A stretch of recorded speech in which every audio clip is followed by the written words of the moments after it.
O repórter Paulo Garritano conversou com a advogada e professora universitária Rosa Maria Cardoso, que integra a Comissão Nacional da Verdade. Ela falou sobre o trabalho da comissão.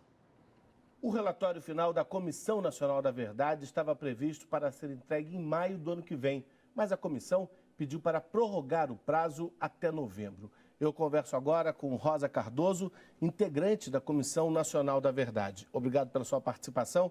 Por que a comissão pediu para prorrogar o prazo?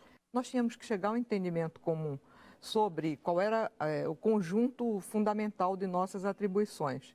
Nós tomamos um tempo para fazer isso, para constituir as nossas assessorias, né, porque também não eram assessorias somente em Brasília, onde funciona a sede da comissão, mas em outros estados, onde a comissão também se reúne e promove um conjunto de atividades. Mas o que eu acho que foi fundamental é que a comissão é uma comissão que deve fazer um trabalho nacional, um trabalho federativo, um trabalho com todos os estados.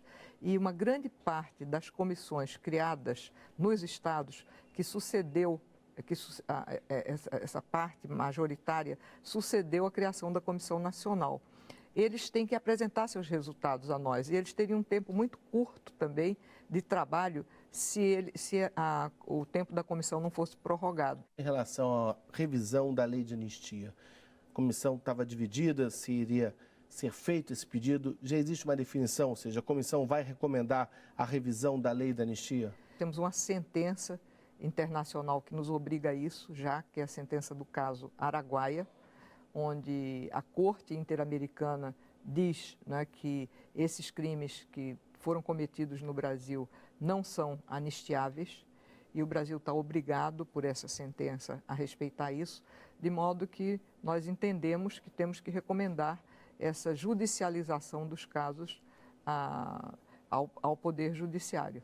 Agora, em relação a uma denúncia de que a ABIN estaria escondendo ossadas de guerrilheiros do Araguaia.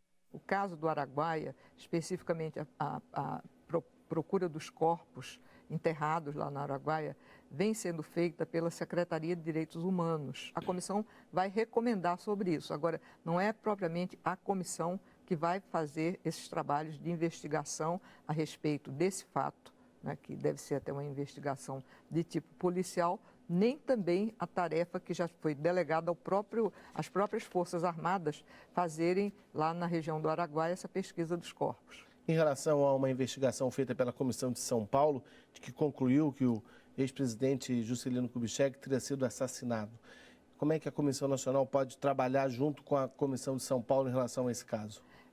Nós vimos trabalhando nesse caso e no caso do João Goulart, desde o começo, desde o momento que a nossa comissão foi instalada. Mas ainda não tínhamos concluído essa investigação, porque recentemente tivemos acesso a um conjunto de fotos que deveriam ser periciadas e estão sendo periciadas. Com relação ao relatório de São Paulo, nós não conhecemos nem a investigação, nem o próprio relatório. Estamos aguardando para nos pronunciarmos. Não nos furtaremos a ter uma posição sobre ele, mas não podemos antecipar sem ter recebido. Para a gente encerrar, nesse 1 ano e meio de trabalho da comissão, se a senhora puder destacar um caso que marque o trabalho da comissão, que caso a senhora destacaria? Um dos casos mais, para usar uma palavra muito banalizada, mas emblemáticos para a sociedade, é o caso do Herzog, né, em que nós mudamos a interpretação sobre a morte dele, que passou a ser não mais um suicídio, pelo menos legalmente havia esse tipo de certidão do Estado de que ele morrera através de um suicídio, para dizer que ele morreu sob tortura nas mãos do Estado. Mas o que eu acho mais notável é que quando nós começamos, não havia...